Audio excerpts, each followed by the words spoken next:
Today I'm going to be talking about a topic I haven't really talked about before, but I would definitely like to just address it and get it out of the way. I struggled a lot with art in many positions and points of view with characters, and I had a lot of trouble drawing characters sitting, as you can see up there. And I often lost motivation to create art because I just didn't think it was good enough, and I struggled a lot and created a lot of event art, and I was broken because of many things, including the fact that I just thought my art was not good enough and that I'd never improve. I felt like I was never going to improve and that I would never be able to draw things like other people do. It became infuriating after a while, and I would just respond to comments in rage. What I will be talking about today, and this is not a vent video, I know I sound tired, that's because I'm burned out because I'm working on a certain video that I'm sure you guys will enjoy. It's really weird. And it kind of makes me a little sad still thinking about it because I still deal with a few of these comments to this day, just not nearly as many. These comments are constructive criticism that does not help people at all whatsoever. Constructive criticism given to learning artists and animators who are growing up and trying to improve their skills. Unfortunately, the constructive criticism that I will be talking about today is constructive criticism that does not help these artists or animators learn at all, and it does not improve their skills.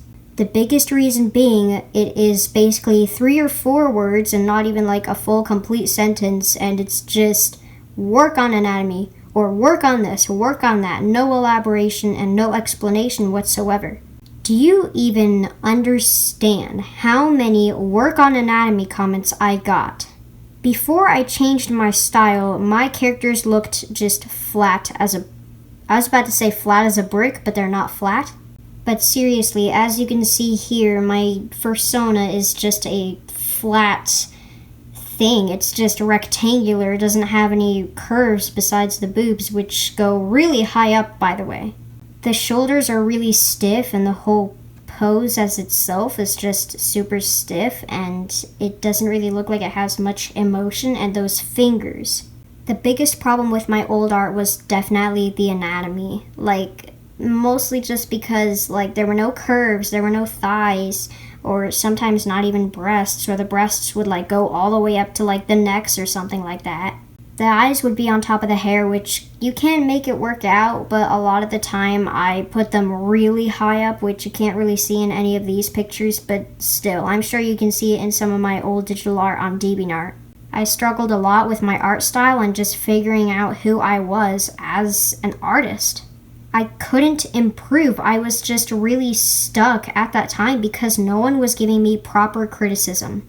Everyone was just telling me, work on anatomy, or just work on this, work on that, get better at anatomy.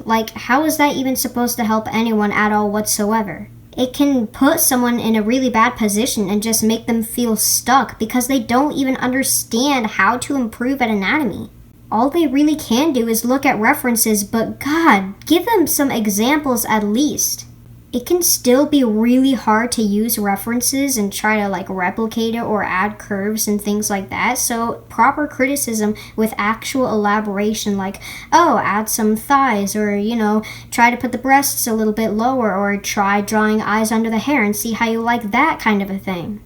But nope, we're just getting lazier and lazier, not just with memes, but also with our constructive criticism. People literally have in 3 words and call it their advice, just work on anatomy and that's it. How is that supposed to help anybody at all whatsoever? I was really stuck as an artist during this time, and all my art just looked exactly the same, and I knew it. It was just not unique, and if people weren't there to tell me, hey, try using references, I don't know what I would have done. I would have been stuck for even longer with the same style, and I would not know what to do with myself. I would just feel really stuck and not know how to improve, knowing that I needed to, which put me in an even worse position. And just for the record, I don't care as much about stuttering in this video, so you won't only see it at the end. I may stutter quite a bit throughout this entire video, but you know what? I'm trying. If I were to give actual proper criticism to my old self, I would probably say something like, first of all, try to use some references and replicate them and redraw these using those references after you've maybe traced some images, replicated them a bit, just try things out. Am I getting the definition of replicate correct? Another tip would be to not just have the hair as one big shape, actually like add some strands, add some texture to it to make it flow better and not seem so stiff, because hair is most certainly not stiff. Add some eyebrows to give the character more expression and emotion. Look, I know your persona's dead inside, Allison, but come on. And also place the breasts a little bit lower and make them more round, and also give your character some thighs, because you gotta work on those thighs, you gotta work on that anatomy. Had I gotten constructive criticism quite like that, I probably would have improved very quickly. And I can't snap, so whatever, deal with it. The reason I improved is because I decided to just change my style on my own. Why did I change my style? Because I wanted to improve? No. I changed my style because I was just sick of all the comments. That's the only reason. Why would you want to put an artist in a position where they would only have the desire to improve just to get people off their back? That is in no way what you should be giving artists the idea of. Artists should be improving and experimenting with different styles and drawing techniques because they want to improve and try new things and because it's their passion. Not just because they're sick of all these comments just saying, work on anatomy, just repeating the same thing over and over again. The best advice that I got there was just use some references, which, yeah, it is helpful, I'll admit. But couldn't you have elaborated at least a little more? I mean, heck, if people could see why my anatomy was so terrible that they had to repeat it to me 300 times per video in like 5 minutes, then I don't see why they couldn't explain how. In fact, I actually asked quite a bit of them if they could just explain, and most of them did, which proves they could have from the start, but they chose not to because, I don't know, are they lazy? Like, I don't know, I'm gonna call them lazy because that's the only thing I really suspect. I don't see why else they would do it.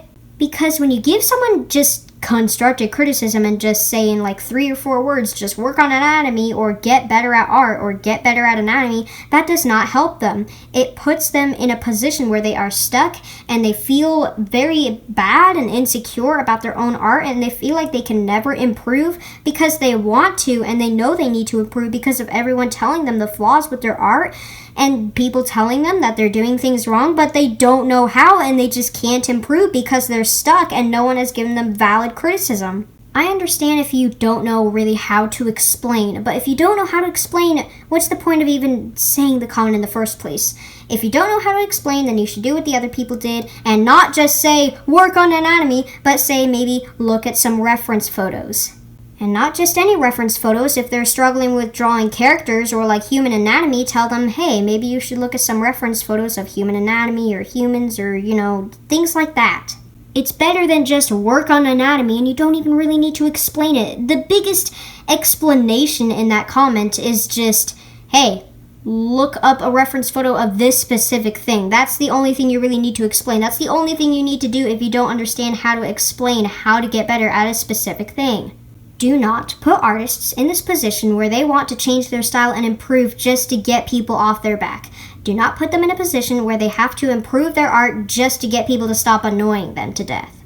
That is not what you want as an artist, and that is not what you want as a critic. You want someone to be able to improve their artwork, or maybe even animation, or just whatever, because they want to improve and they're passionate about what they're doing, not because you're annoying. That is not the kind of mindset that anyone should have ever. It's unhealthy and it's sickening and it can make someone feel really bad and insecure about themselves, and it is just absolutely infuriating overall. But one thing I would like to say, do not sugarcoat them, please.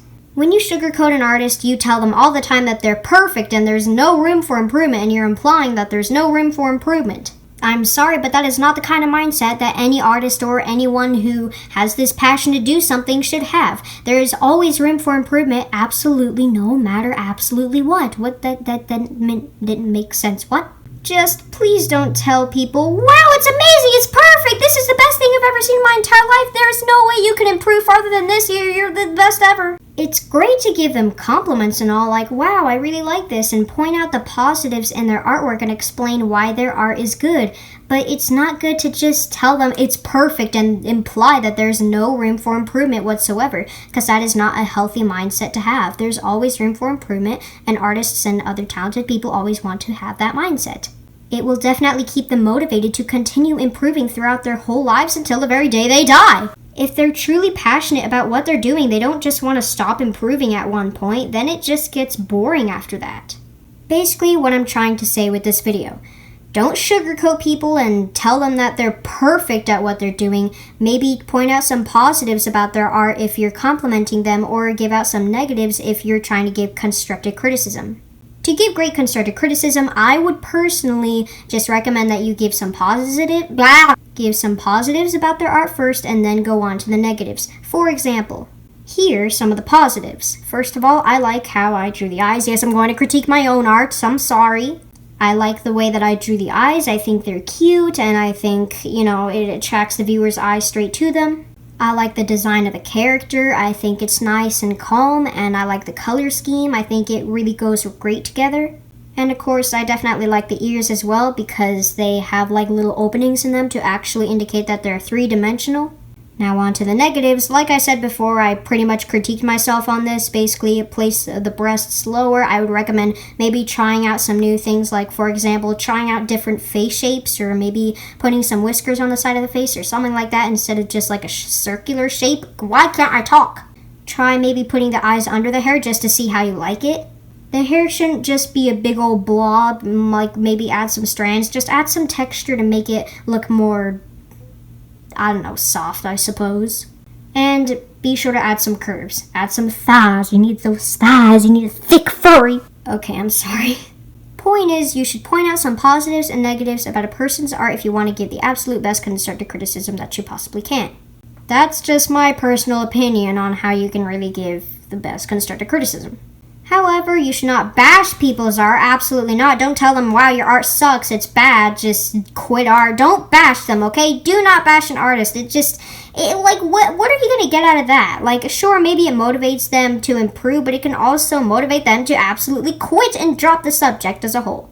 This is not the way to motivate artists to improve. Maybe you could even tell them, hey, there's always room for improvement. You can always improve, and I think you should keep going. Not, wow, your art sucks. You need to improve. Get better. Can we all just please get along? Can we all just please be nice? And please, if you don't know how to explain how to get better at anatomy or how to get better at said problem, please don't just say get better at said problem.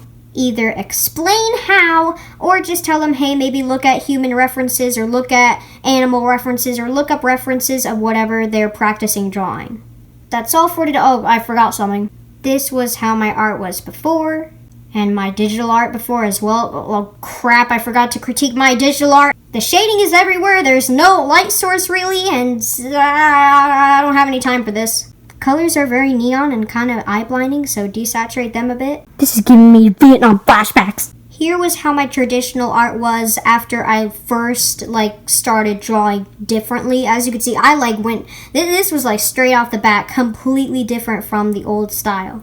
The hair was drawn differently, as you could see, and given a bit of texture. The head was... Airplane! The head is smaller, however, some things I can still critique is make the legs longer and make the arms a bit shorter. But yeah, there are some more curves now, and I think the anatomy is just so much better. And I continued improving, trying to make the legs longer. I just kept going on with different characters and creations, and here is kind of where I am now. This is pretty recent, and as you can see, I draw long legs now. Still experimenting with different characters and different body shapes and such. Here was my digital art back then, where the shading was just absolutely everywhere and there was not really a light source. It was really sloppy, and as you can see on the kid back there, everything is way too short and the head is way too big, and the girl seems to have a bald spot right there, and there are cars outside and they're making quite a ruckus. In the new art, there's actually a light source, and yeah, pretty much there's a lot of improvement. As you can see, I changed my style and there's a light source and I added many different things. I changed my persona. There weren't really neon colors anymore. I hope not anyways. And this was also some practice with same face syndrome and same body syndrome as well, because I'm trying to get rid of that at the moment, and I don't know, how you guys think I do? Anyways, this is Almation signing out after a long day.